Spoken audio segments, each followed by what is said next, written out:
എക്കിൾ ഉണ്ടാകുന്നത് എങ്ങനെ?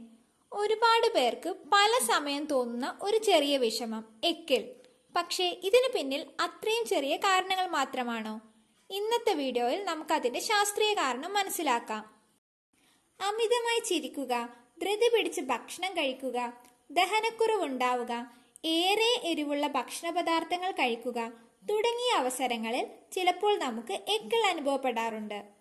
ശരീരത്തിനകത്തുള്ള ഡയഫ്രത്തിലോ അതിലേക്കുള്ള നാഡിയിലോ എന്തെങ്കിലും അസ്വസ്ഥത അനുഭവപ്പെടുമ്പോൾ ഡയഫ്രം പെട്ടെന്ന് ചുരുങ്ങുന്നു.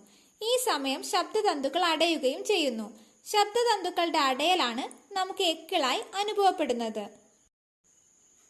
ചുരുക്കി പറഞ്ഞാൽ ഡയഫ്രത്തിന്റെ അനിയന്ത്രിതമായ ചുരുങ്ങൽ കാരണം സ്വരതന്തുക്കൾ അടഞ്ഞു പോകുമ്പോഴുണ്ടാകുന്ന ശബ്ദമാണ് എക്കിൾ. എക്കിൾ ഒരു രോഗമല്ല. എന്നാൽ മെനിഞ്ചറ്റിസ്, ന്യൂമോണിയ, യുറേമിയ എന്നീ രോഗങ്ങളുള്ളവരെ തുടർച്ചയായി എക്കിൾ ബാധിക്കാറുണ്ട്. ഇതുപോലെയുള്ള അറിവുകൾ നിങ്ങളിലേക്ക് എത്തുന്നതിനായി ചാനൽ സബ്സ്ക്രൈബ് ചെയ്യുക.